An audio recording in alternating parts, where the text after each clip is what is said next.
Continuamos en récord. ¿Alguna vez han escuchado a alguien decir, eso a mí no me va a pasar? O borracho es que yo guío bueno, ahí sí que guío mejor. Son muchas las personas que han tenido que pasar por procesos legales debido a estar guiando en estado de embriaguez. Muchos piensan que esto es solo una pajita que le cae a la leche, pero en la realidad las consecuencias son serias a nivel criminal.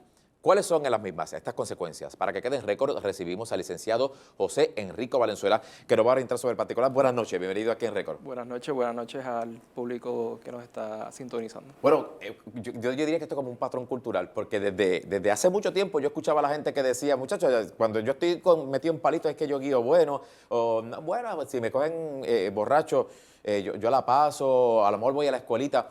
Le dan como un significado pequeño, pero vamos a hablar de lo que significa cuando lo detienen a usted por estar en estado de embriaguez. Ha cambiado, la ley es más fuerte, es más estricta, como era antes, como es hoy.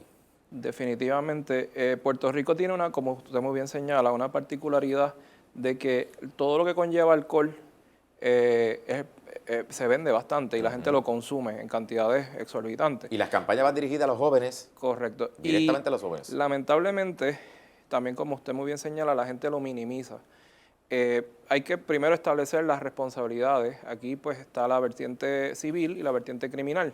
La vertiente criminal conlleva una penalidad de un delito menos grave con imposición de multas, que es lo que llaman la escuelita, en situaciones cuando usted lo detienen y está bajo los efectos de bebidas embriagantes. Esto se agrava en el caso de que usted cause un accidente. Si usted, por ejemplo, causa un accidente a otra persona o inclusive al daño a la propiedad, no necesariamente a una persona, pues también eso tiene una pena que pudiera inclusive llegar a un delito grave. Y pues esto conlleva cárcel. En situaciones que son serias, por ejemplo, que haya habido un herido o alguna persona que haya fallecido, por ejemplo, y usted esté bajo los efectos de bebidas embriagantes, usted inclusive pudiera cumplir una pena fija de cárcel, que empieza, entiendo que son 15 años. Y ese es el mínimo, 15 años. El mínimo. Y en muchas situaciones, si usted sale culpable, no tiene la opción de tan siquiera tener fianza en apelación. ¿Okay? O sea, que pudiera ser ingresado al ser un delito grave, tan pronto se dicte sentencia en su contra y se declare usted culpable. ¿Okay? Eso, además, también implica las responsabilidades civiles, que, por ejemplo, si usted recibe beneficios de ACA, que es la Administración de Compensación por Accidentes de Automóviles, y ACA cubre esos gastos porque son incidentales en el momento de ocurrir el incidente, a usted y a la víctima, usted tendría también que inclusive resarcirle a ACA por esa, ¿verdad? Ese dinero que ya ACA pagó. O sea, usted por tiene que adelantado. devolver ese dinero a ACA. Correcto. Y la persona también en que se había afectada por una situación de accidente como tal, también en el asunto civil, ¿puede haber un caso, aparte de que lleve el Estado, un asunto civil también? La persona puede demandar civilmente a la persona que causó el accidente, y entonces ahí es que se complica más porque la mayoría de los seguros no cubren cuando una persona ¿verdad?, ha sido encontrada culpable, porque obviamente las cláusulas contractuales de los seguros no obligan a esa institución a pagar cuando alguien incurre en una conducta delictiva. Es decir, o sea, que tendría que salir de su bolsillo directamente en caso de que usted incurra en un delito de esta naturaleza. En ese tipo de delitos, por ejemplo, guiando bajo el efecto del alcohol, vimos un caso recientemente sobre esta dama que atropelló a varios ciclistas, uno de ellos lamentablemente perdió la vida. Y vamos a compararlo con el joven que también, ella no tenía licencia desde 2004, arrojó punto 18 en el nivel de alcohol. En el caso del joven que atropelló lamentablemente a una joven ciclista de 15 años, este no guiaba en estado de embriaguez, pero sí en aparente estado en velocidad, en exceso de velocidad. ¿Cómo comparamos un caso con el otro en lo que se podría, cuando se ve los mismos a los tribunales? ¿Cómo compara uno con el otro? Bueno, en uno y versus el otro, obviamente hay unos agravantes, que es el hecho, por ejemplo, de estar con la licencia vencida, el haber dado en la prueba de aliento más de lo que exige la ley, que es 0.08. Ella creo que, no sé si en el caso de los ciclistas llegó casi a punto 18, me parece. 18, o sea, que excede, duplica prácticamente el mínimo. también ¿verdad? La admisión que hizo en los medios de comunicación de que en efecto pues sí los impactó. Eso pues, es un caso muy lamentable, es un caso que está pendiente ahora en los tribunales, y cuando uno compara una situación con la otra, siempre el delito mayor o sea, el delito grave, es el de haber impactado a alguien. Ese es el que pesa más. Ese es el que pesa más, y obviamente en este caso hubo una muerte. Que en este caso pues, hubo un ciclista que falleció. Así que esta persona está expuesta a un delito grave y a cumplir cárcel, inclusive sin derecho a fianza en apelación y peor aún, sin derecho ni tan siquiera probatorio. Le pregunto, el hecho de que no hubiera tenido licencia desde 2004, eso tiene que ver con ACA. ¿Queda al descubierto entonces esta persona de algún tipo de beneficio hacia las personas impactadas, ¿no? Esta persona, lamentablemente, por no tener su licencia al día, no es elegible para ningún tipo de beneficio en el caso de ACA, por ejemplo. Y en otras situaciones, obviamente eso es un agravante para propósitos del delito.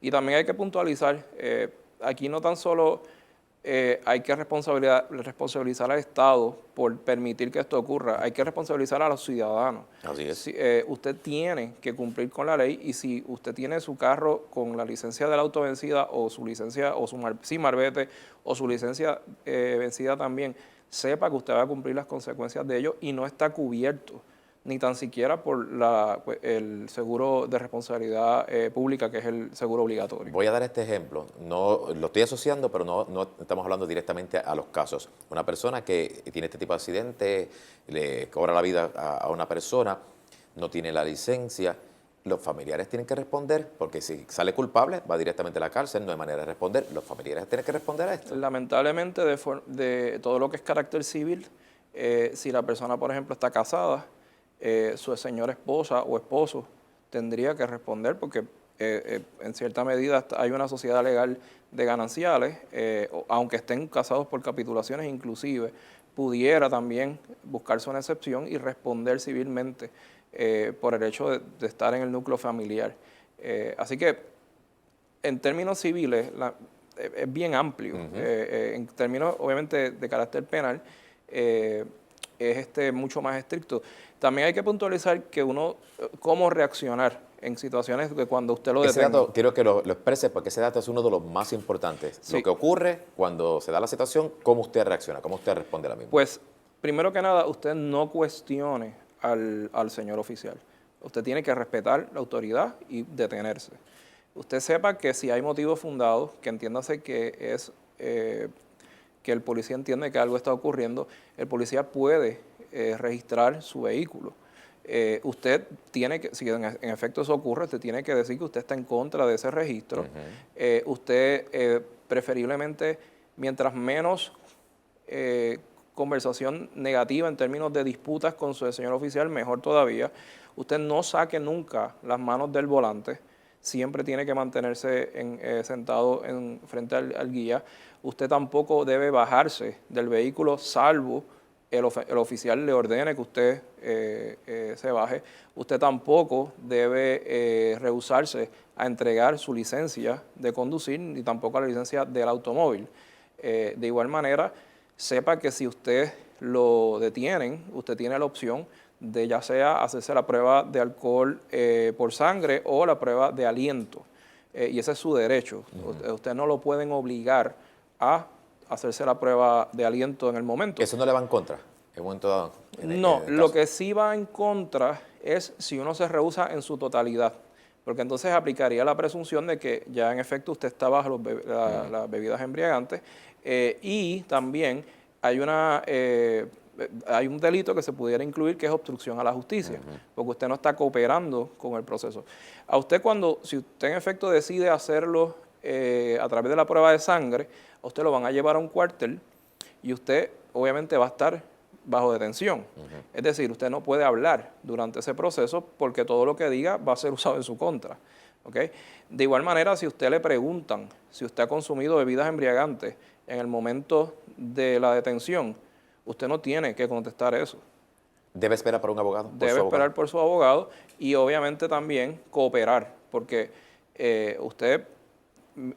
todo lo que vaya usted a decir en ese momento de la detención y después cuando esté en el cuartel, todo va a ser literalmente usado en su contra. Tengo que preguntar algo para que me aclare. Usted señaló que en el sentido de que mantenerse en el vehículo con el guía en las manos, pero en el sentido de que si se le ordenan salir, he escuchado algunas personas que han señalado que no necesariamente usted tiene que salir, si se le va a inspeccionar el auto, que no necesariamente está obligado a dejar que se le revise el auto. ¿Eso es correcto? No, porque hay que reconocer que cuando uno está guiando, el derecho a la intimidad es prácticamente mínimo. Existe, ¿verdad? Porque tampoco es que te pueden registrar y quitarte, ¿verdad? Por ejemplo, la ropa, etcétera. Pero sí pueden registrar y en cierta medida uno tiene que oponerse a ese registro diciéndolo verbalmente. Pero la policía sí tiene esa opción porque uno está en la carretera. Y si la policía entiende que hay un motivo fundado, por ejemplo, si ve unas botellas vacías en el auto. Eso es fundado. Eso es fundado. Si ve, por ejemplo, inclusive hasta en situaciones ha ocurrido, si ve una chapita, por ejemplo, de una cerveza o de algún tipo de licor, pues eso da motivo fundado. También hay que señalar que ahora con la modalidad de utilizar el teléfono celular mientras se está guiando, que también está prohibido por ley, se ha utilizado eso por la Policía de Puerto Rico para detener personas por razones obvias, porque está prohibido, y da la incidencia o la casualidad de que como estamos en festividades navideñas, esa persona está bajo los efectos de bebidas embriagantes. Y tiene esa opción también de detenerte y hacerte la prueba. Veo. ¿Okay? O sea que yo entiendo que las autoridades están haciendo su trabajo, pero nosotros tenemos que cooperar. Porque tener un delito menos grave o grave, como dicen por ahí en el récord, pues no es... No es lo mejor que le puede ocurrir. No. Esto es tan sencillo, es bien sencillo. Si se dio unos traguitos de más, busque una persona que lo ayude. Incluso le puede decir a un policía, si en algún momento dado, como decimos por ahí, se nos subió el traguito en medio de la carretera, puede llamar a la policía y decirle, mire, tengo esta situación, no puedo conducir y puede requerir ayuda. ¿Estoy correcto? Bueno, preferiblemente llame a un familiar, A un familiar. a alguna persona cercana a usted. Si usted tiene que pernoctar o dormir en ese lugar, mire, hágalo. Trate de alimentarse bien. O sea, el problema que tiene el alcohol es que todos los cuerpos reaccionan de distintas formas. Y eso, pues, obviamente un médico lo puede explicar mejor. Pero uno tiene que autoconocerse y siempre mantenerse, sobre todo, hidratado y pasarla bien sin los excesos. Un asunto de lógica. Simplemente utilice el cacumen, como decimos por ahí. Gracias por estar con nosotros. Esperamos próximamente. Gracias. Y el número de suicidios aumenta en la época navideña. Al regreso buscamos maneras de evitarlo por el bien de todos, aquí donde todo queda en récord.